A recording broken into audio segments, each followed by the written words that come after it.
Assalamualaikum warahmatullahi wabarakatuh. Nama saya Rael Aprinda, NPM 21130320004. Di sini saya akan mempresentasikan materi tentang integrasi nasional. Integrasi berasal dari bahasa Latin, yaitu integrate yang berarti memberi tempat dalam suatu keseluruhan. Integrasi nasional merupakan proses penyatuan berbagai perbedaan yang ada pada masyarakat sehingga menjadi selaras dalam sebuah bangsa. Perbedaan tersebut meliputi suku, budaya, bahasa, ras, agama, dan faktor kebangsaan lain. Selanjutnya, faktor pembentuk integrasi nasional itu ada 4. Yang pertama, perasaan senasib dan perjuangan. Yang kedua, rasa cinta tanah air. Yang ketiga, antisipasi ancaman asing. Dan yang keempat, keinginan untuk bersatu. Faktor pendorong integrasi yaitu yang pertama, faktor sejarah, adanya ideologi nasional, adanya sikap, tekad, dan keinginan untuk kembali bersatu, dan ancaman dari luar. Dan faktor penghambatnya yaitu masyarakat yang beraneka ragam, kurangnya toleransi antar sesama golongan, pembangunan yang tidak merata, serta kurangnya kesadaran di dalam diri masing-masing. Ancaman militer dalam negeri. Yang pertama, pemberontakan bersenjata. Yang kedua, perang saudara. Yang ketiga, aksi teror memakai senjata berbahaya. Yang keempat, sabotase dalam negeri. Dan yang kelima, konflik horizontal. Ancaman militer luar negeri, yang pertama agresi, yang kedua pelanggaran wilayah, yang ketiga spionase, dan yang keempat teror bersenjata, dan yang kelima sabotase. Selanjutnya ancaman non-militer. Ancaman non-militer yang pertama ada korupsi, yang kedua kolusi, yang ketiga nepotisme, yang keempat angka kemiskinan dan kebodohan yang tinggi, dan yang kelima keterbelakangan dalam penggunaan teknologi. Contoh masalahnya ada konflik, tawuran, kerusuhan terorisme, kasus merubah ideologi negara, dan kasus kebangkitan ideologi yang melawan Pancasila, yaitu anarkisme, komunisme, dan lain sebagainya. Contoh kasusnya itu ada pengeboman Surabaya 2018. Pada tanggal 13 sampai 14 Mei 2018, aksi terorisme kembali terjadi. Berbeda sasaran. Pengeboman kali ini menyasar 3 tempat ibadah, yaitu Gereja Santa Maria, GKI Diponegoro, dan Gereja Pantekosta Pusat Surabaya Jemaat sebanyak 28 orang termasuk pelaku tewas di tempat dan korban luka 57 orang. Solusinya, kepolisian menerapkan sejumlah strategi pengamanan gereja yang lebih ketat diterapkan demi mencegah kembalinya teror di kota tersebut. Kesimpulannya, integrasi nasional merupakan usaha dan proses mempersatukan perbedaan yang ada pada suatu negara sehingga terciptanya keselarasan secara nasional. Seperti yang kita ketahui, Indonesia merupakan bangsa yang sangat baik dari kebudayaan ataupun wilayahnya. Sekian presentasi dari saya. Wassalamualaikum warahmatullahi wabarakatuh.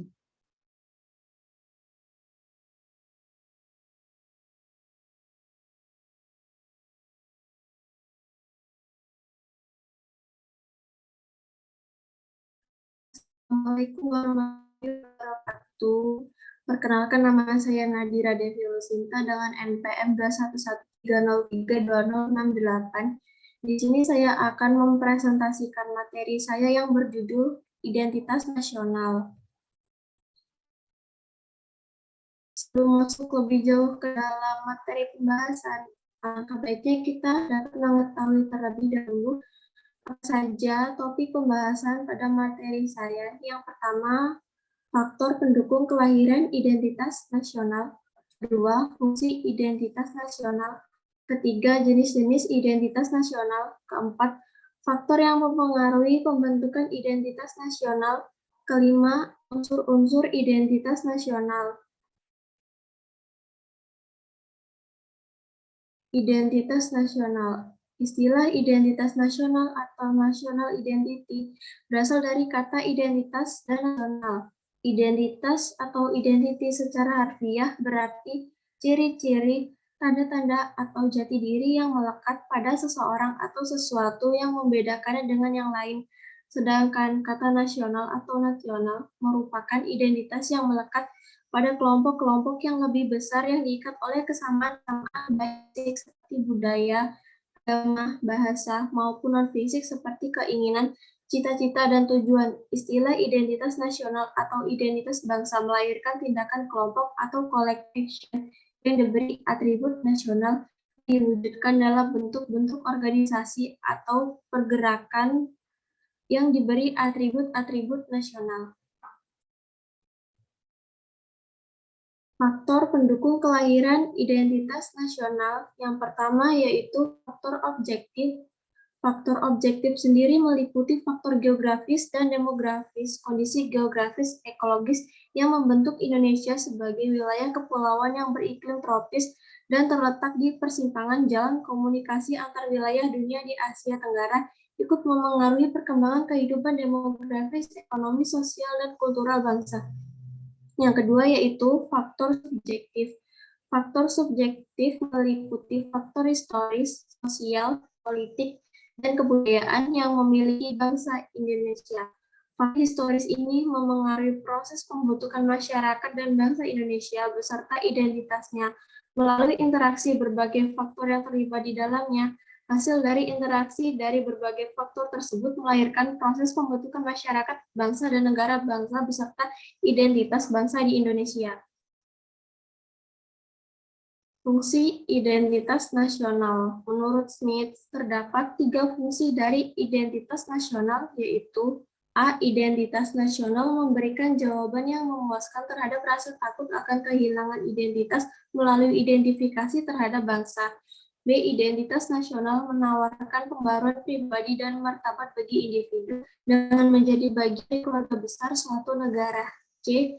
Identitas nasional memungkinkan adanya realisasi dari perasaan persaudaraan, terutama melalui simbol-simbol dan upacara. Jenis-jenis identitas nasional yaitu ada 8. Yang pertama, bahasa nasional atau bahasa persatuan yaitu bahasa Indonesia. Kedua, bendera negara yaitu Sang Merah Putih. Ketiga, lagu kebangsaan yaitu Indonesia Raya. Keempat, lambang negara dan dasar falsafah negara yaitu Pancasila. Kelima, semboyan negara yaitu Bhinneka Tunggal Ika. Keenam, konstitusi hukum negara yaitu Undang-Undang Dasar 1945. 7. Bentuk negara kesatuan Republik Indonesia yaitu berkedaulatan rakyat. 8. Konsep wawasan Nusantara. Faktor yang memengaruhi pembentukan identitas nasional yang pertama ada primordial, ikatan kekerabatan, daerah dan keluarga, dan kesamaan suku bangsa, daerah, bahasa, dan adat istiadat merupakan faktor primordial yang dapat membentuk negara bangsa. 2. Sakral, kesamaan agama yang dianut oleh suatu masyarakat atau ikatan ideologi yang kuat dalam masyarakat juga merupakan faktor yang dapat membentuk suatu negara bangsa.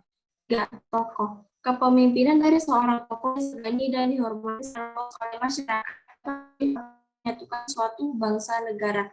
4. Sejarah, persepsi yang sama tentang asal-usul nenek moyang dan tentang pengalaman masa lalu seperti penderitaan yang sama akibat dari penjajahan tidak hanya melahirkan solidaritas, tetapi tekad dan tujuan yang sama antar kelompok suku bangsa. 5. Bhinneka Tunggal Ika, prinsip bersatu dalam perbedaan, unity in diversity, merupakan salah satu faktor yang dapat membentuk bangsa negara. 6. Perkembangan ekonomi. Setiap orang bergantung pada pihak lain dalam memenuhi kebutuhan hidupnya. Semakin kuat suasana saling bergantung antar anggota masyarakat karena perkembangan ekonomi, maka semakin besar pula solidaritas dan persatuan dalam masyarakat. 7. Kelembagaan. Proses pembentukan bangsa berupa lembaga-lembaga pemerintahan dan politik seperti birokrasi, angkatan bersenjata, dan partai politik.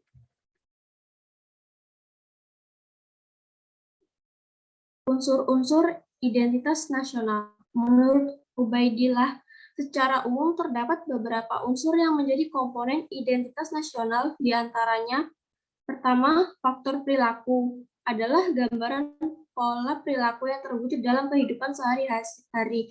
Misalnya, adat istiadat, budaya, dan kebiasaan ramah tamah, hormat kepada orang tua, dan gotong royong merupakan salah satu identitas nasional yang bersumber dari adat istiadat dan budaya. Kedua, lambang negara adalah sesuatu yang menggambarkan tujuan dan fungsi negara. Lambang ini biasanya dinyatakan dalam undang, misalnya bahasa dan kebangsaan. Ketiga, alat-alat perlengkapan adalah sejumlah perangkat atau alat-alat perlengkapan yang digunakan untuk mencapai tujuan yang berupa bangunan, peralatan, dan teknologi, misalnya bangunan, candi, masjid, gereja, pakaian adat, teknologi bercocok tanam, dan teknologi seperti kapal laut, pesawat terbang, dan lainnya. Keempat, tujuan yang ingin dicapai yang bersumber dari tujuan yang bersifat dinamis dan tidak tetap, seperti budaya unggul, prestasi dalam bidang tertentu, sebagai sebuah bangsa yang mendiami suatu negara. Tujuan bersama bangsa Indonesia telah tertuang dalam pembukaan Undang-Undang Dasar 1945, yakni kecerdasan dan kesejahteraan bersama bangsa Indonesia. Contoh kasusnya yaitu Malaysia mengklaim kesenian reok Ponorogo adalah miliknya. Salah satu kasus yang memberi luka tersendiri bagi bangsa Indonesia adalah ketika reok Ponorogo diklaim oleh Malaysia sebagai salah satu warisan budayanya. Padahal reok Ponorogo sudah diakui oleh UNESCO sebagai kebudayaan Indonesia. Namun pada 2017 silam, Kementerian Kebudayaan, Kesenian, dan Warisan Malaysia pernah mengklaim kesenian reok Ponorogo berasal dari Malaysia. Ini bukan kali pertama Malaysia mengklaim kebudayaan Indonesia sebagai milik mereka. Tarian barongan yang serupa dengan reok Ponorogo diklaim Malaysia sebagai warisan budayanya dalam sebuah video destinasi wisata berjudul Malaysia Truly Asia. Tidak hanya itu, tulisan reok Ponorogo yang seharusnya ada pada sosok baru diganti dengan tulisan Malaysia. Kementerian Kebudayaan, Kesenian, dan Warisan Malaysia mereka menyatakan tarian barongan yang mirip dengan kesenian reok Ponorogo milik pemerintah Malaysia. Dalam portal tersebut disebutkan juga barongan adalah warisan Melayu yang dilestarikan dan bisa dilihat dari Batu Pahat Johor dan Selangor, Malaysia. Beredarnya klaim negeri jiran tersebut membuat warga Ponorogo dan instansi pemerintahan setempat sempat kaget. Pasalnya, pemerintah Kabupaten Ponorogo telah mendaftarkan reok sebagai hak cipta milik Kabupaten Ponorogo dengan nomor 026377 pada 11 Februari 2004. Hak cipta ini diketahui langsung oleh Yusril Iza Mahendra selaku Menteri Hukum dan Hak Asasi Manusia saat itu. Solusi permasalahan di atas, saya menyarankan bahwa masyarakat dan pemerintah harus menjaga dan melestarikan kebudayaan yang ada di Indonesia. Sebenarnya pengklaiman yang dilakukan oleh negara Malaysia juga disebabkan karena adanya peluang yang diberikan Indonesia. Masyarakat dan pemerintah selama ini kurang peduli dan kurang memperhatikan kebudayaan negaranya. Jika pemerintah tidak melihat budaya sebagai sebuah kekuatan bagi bangsa atau daerahnya sendiri, maka tidak heran suatu saat kebudayaan tersebut akan diklaim menjadi milik negara lain. Upaya yang dapat dilakukan oleh pemerintah agar budaya bangsa tak diklaim lagi yaitu pemerintah perlu melakukan diplomasi budaya atas kekayaan khasanah karya budaya bangsa agar tak diklaim sebagai milik bangsa lain. Segera mendaftarkan beragam hasil budaya bangsa ke UNESCO sehingga tidak ada lagi klaim atas budaya kita oleh pihak luar. Sekian presentasi dari saya. Wassalamualaikum warahmatullahi wabarakatuh.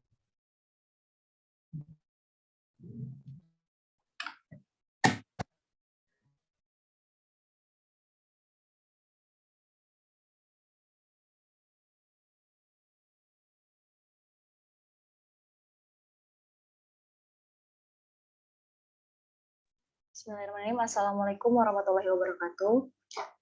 Izinkan saya untuk menyampaikan presentasi dari PPT saya yang berjudul The Nature of Civic Education atau Pendidikan Kewarganegaraan. Next, Fatan. Menurut Tan Malaka, tujuan pendidikan itu untuk mempertajam kecerdasan, memperkukuh kemauan, serta memperhalus perasaan. Hakikat pendidikan kewarganegaraan itu sendiri, pada dasarnya pendidikan kewarganegaraan mempunyai hakikat yaitu upaya sadar dan terencana untuk mencerdaskan kehidupan bangsa bagi warga negara dengan menumbuhkan jati diri dan moral bangsa sebagai landasan pelaksanaan hak dan kewajiban dalam bela negara, demi kelangsungan kehidupan dan kejayaan bangsa dan negara. Negara sendiri perlu menyelenggarakan pendidikan kewarganegaraan karena setiap generasi adalah orang baru yang harus mendapatkan pengetahuan, sikap atau nilai dan keterampilan agar mampu mengembangkan warga negara yang memiliki watak atau karakter yang baik dan cerdas atau smart and good citizen untuk hidup dalam kehidupan bermasyarakat, berbangsa, dan bernegara sesuai dengan demokrasi konstitusional. Teori dasar hakikat pendidikan kewarganegaraan yang secara yuridis, terminologis, dan historis. Secara yuridis, pendidikan kewarganegaraan dimaksudkan untuk membentuk peserta didik menjadi manusia yang memiliki rasa kebangsaan dan cinta tanah air. Sedangkan secara terminologis, pendidikan kewarganegaraan adalah program pendidikan yang berintikan demokrasi politik diperluas dengan sumber-sumber pengetahuan lainnya. Pengaruh-pengaruh positif dari pendidikan sekolah, masyarakat, dan orang tua. Kesemuanya itu diproses guna melatih para siswa untuk berpikir kritis, analitis, bersikap, dan bertindak demokratis dalam mempersiapkan kehidupan demokratis berdasarkan Pancasila dan Undang-Undang 1945. Selanjutnya, secara historis, pendidikan kewarganegaraan di Indonesia awalnya diselenggarakan oleh organisasi pergerakan yang bertujuan untuk membangun rasa kebangsaan dan cinta Indonesia merdeka. Secara sosiologis, PKN Indonesia dilakukan pada tataran sosial, kultural oleh para pemimpin di masyarakat yang mengajak untuk mencintai tanah air dan bangsa Indonesia. Secara politis, PKN Indonesia lahir karena tuntutan konstitusi atau UUD 1945 dan sejumlah kebijakan pemerintah yang berkuasa sesuai dengan masanya. Contoh kasus yang saya tawarkan adalah degradasi moral era globalisasi. Kasus yang pertama yaitu guru di Kabupaten Dompu, Nusa Tenggara Barat, NTB, seorang guru bernama Syarifuddin yang menjadi korban penganiayaan dan pengeroyokan oleh wali murid dan 2 orang anaknya.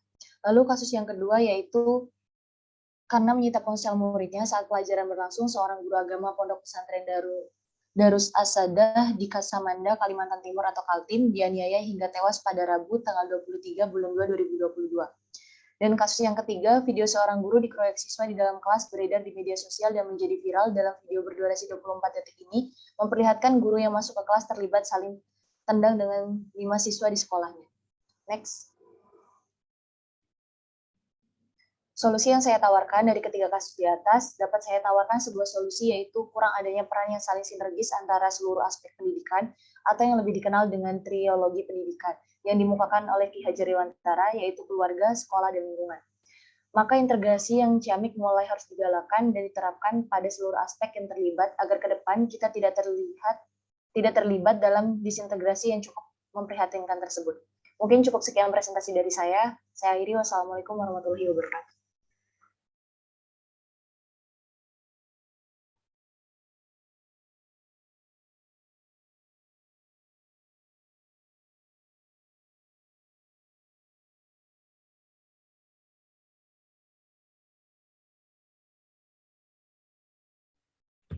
Assalamualaikum warahmatullahi wabarakatuh. Integritas nasional. Perkenalkan, nama saya Atika Fadia, NPM 2153032004. Integrasi nasional. Integrasi nasional merupakan proses penyatuan wilayah yang membuat perbedaan dalam pengertian politik. Integrasi nasional adalah integrasi berbagai kelompok sosial dan budaya ke dalam persatuan wilayah nasional yang mengembangkan identitas nasional. Dari segi antrologis, integrasi nasional adalah proses penyesuaian diri dengan berbagai faktor budaya untuk mencapai keselarasan fungsi-fungsi yang ada dalam kehidupan masyarakat. Jadi pada dasarnya integrasi nasional merupakan konsep penting yang perlu dipahami oleh semua warga negara. Konsep integrasi nasional. Konsep integrasi nasional secara vertikal melibatkan hubungan orang-orang dengan pemerintah yang hubungannya saling mengintegrasi secara vertikal. Konsep integrasi ini juga mencakup berbagai pemerintah pusat dan daerah dapat terintegrasi.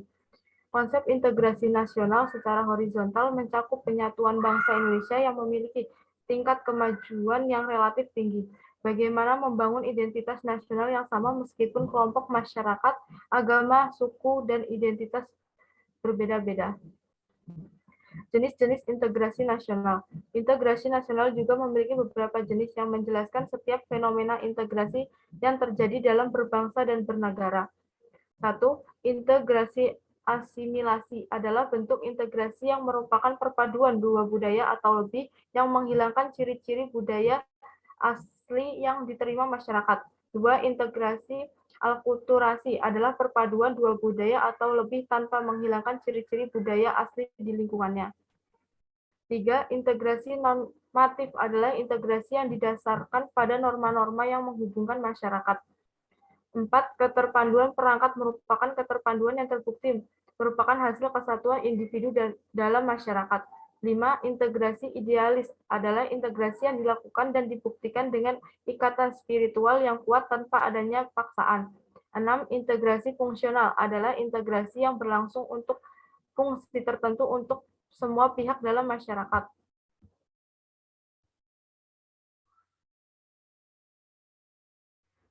Syarat integrasi nasional. Integrasi nasional memerlukan beberapa syarat untuk mencapai karena sebuah integrasi tidak akan diterima tanpa upaya apapun, termasuk dalam berbangsa dan bernegara.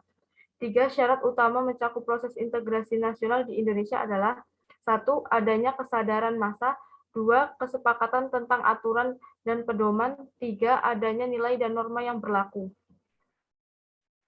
Faktor pembentuk integrasi nasional. Terbentuknya integrasi nasional memiliki faktor-faktor tertentu seperti 1. Perasaan persatuan dan perjuangan, 2. Menginginkan persatuan, 3. Cinta tanah air, 4. Bentuk idealisme nasional, 5. Budaya gotong royong, 6. Memprediksi ancaman asing. Penghambat integrasi nasional. Selain faktor pendukung untuk membentuk integrasi nasional, adapun hal yang menghambatnya. 1.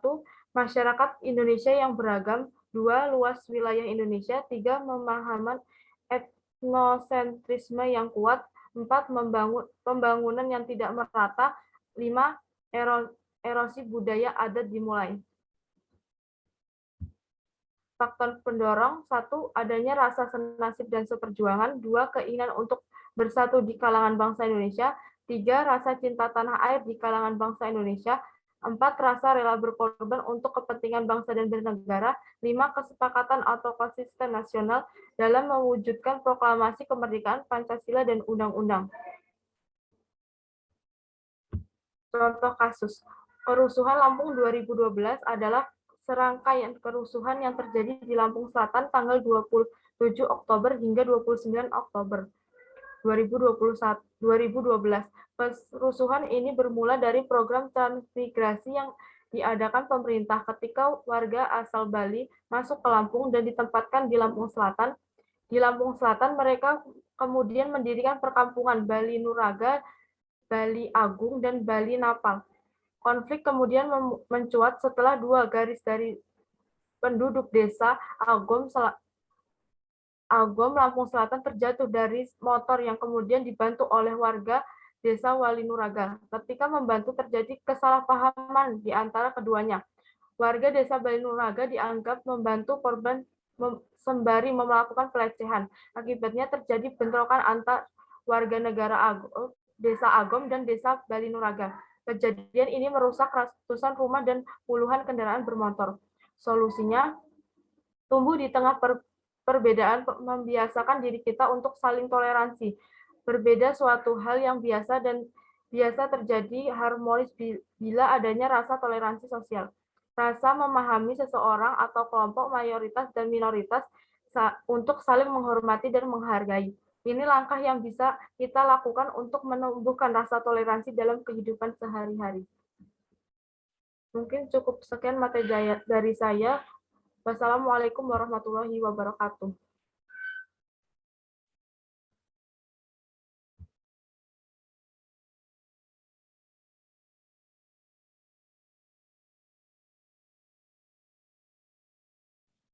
Assalamualaikum warahmatullahi wabarakatuh. Perkenalkan, nama saya Najwa Trisakina Yuwan dengan NPM 21310320052. Di sini saya akan mempresentasikan materi integrasi nasional. Indonesia dengan wilayahnya yang begitu luas, tentunya melahirkan begitu banyak keragaman atau perbedaan. Setiap perbedaan tersebut tentu memiliki dampak tersendiri baik positif maupun negatif. Keragaman yang ada pada setiap rakyat Indonesia begitu banyak jenisnya, baik melalui perbedaan ras, suku, budaya, bahasa, agama, sudut pandang, cara berpikir, warna kulit, dan masih banyak lagi. Perbedaan yang ada pada setiap rakyat Indonesia menjadi sebuah potensi kekayaan yang begitu besar.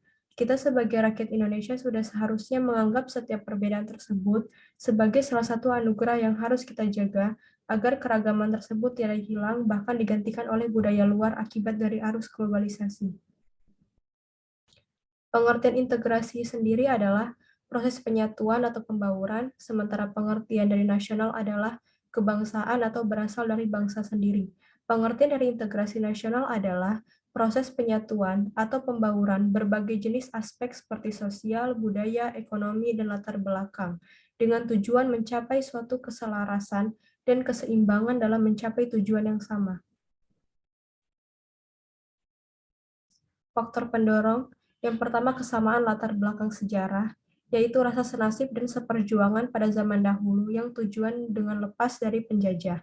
Yang kedua memiliki tujuan yang sama, memiliki tujuan yang sebagaimana tertuang pada pembukaan Undang-Undang Dasar 1945 alinea keempat, yaitu melindungi segenap bangsa Indonesia dan seluruh tumpah darah Indonesia, memajukan kesejahteraan umum dan mencerdaskan kehidupan bangsa. Yang ketiga memiliki ideologi yang sama, yaitu ideologi Pancasila. Yang keempat, terdapat ancaman dari luar, seperti agresi atau menggunakan kekuatan bersenjata atau sabotase, yaitu tindakan merusak yang dilakukan secara terencana dan sembunyi, dan memiliki keinginan untuk bersatu. Tantangannya yang pertama ketidakadilan, yang kedua KKN atau korupsi, kolusi, dan nepotisme, yang ketiga aspirasi masyarakat yang kurang tersalurkan secara optimal, dan diskriminasi. Upayanya yaitu menerapkan rezim terbaik bagi Indonesia, pembinaan kepemimpinan yang baik, membangun dan menghidupkan komitmen yang ingin dicapai bersama, dan menetapkan kebijakan yang sesuai dengan kebutuhan rakyatnya.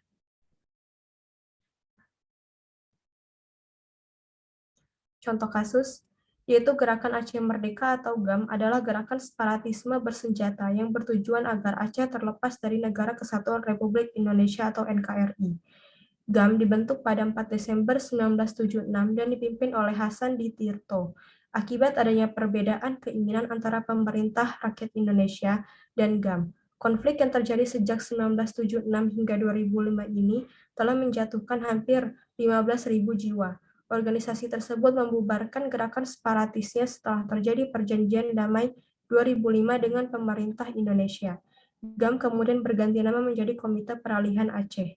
Konflik yang terjadi di Aceh disebabkan oleh berbagai hal, yaitu perbedaan pendapat tentang hukum Islam, ketidakpuasan atas distribusi sumber daya alam Aceh, dan peningkatan jumlah orang Jawa di Aceh. Next. Solusinya yaitu, pada 26 Desember 2004, bencana gempa bumi dan tsunami besar menimpa Aceh. Kejadian ini memaksa para pihak yang bertikai untuk kembali ke meja perundingan atas inisiasi dan mediasi oleh pihak internasional. Selanjutnya, tanggal 27 Februari 2005, pihak GAM dan pemerintah rakyat Indonesia memulai tahap perundingan di Vantaa, Finlandia. Pada 17 Juli 2005, setelah berunding selama 25 hari, tim perunding Indonesia berhasil mencapai kesepakatan damai dengan GAM di Vantaa, Finlandia. Penandatanganan kesepakatan damai dilangsungkan pada 15 Agustus 2005. Proses perdamaian selanjutnya dipantau oleh tim yang bernama Aceh Monitoring Mission atau AMM yang beranggotakan 5 negara ASEAN. Semua senjata GAM yang berjumlah 840 diserahkan kepada AMM pada 19 Desember 2005. Pada 27 Desember, GAM melalui juru bicara militernya, Sofyan Daud, menyatakan bahwa sayap militer Tentara Negara Aceh atau TNA telah dibubarkan secara formal. Sudah sepantasnya kita sebagai rakyat Indonesia menerapkan rasa saling bertoleransi dan saling menghargai satu sama lain untuk meningkatkan rasa persaudaraan. Keragaman yang ada harus dijadikan sebagai sumber kekayaan yang dapat menjadikan Indonesia kaya, dan keragaman tersebut harus dijadikan sebagai proses integrasi setiap masyarakatnya, dan diharapkan tidak adanya perpecahan kembali yang diakibatkan tindakan etnosentrisme atau primordialisme. Sekian, terima kasih. Wassalamualaikum warahmatullahi wabarakatuh.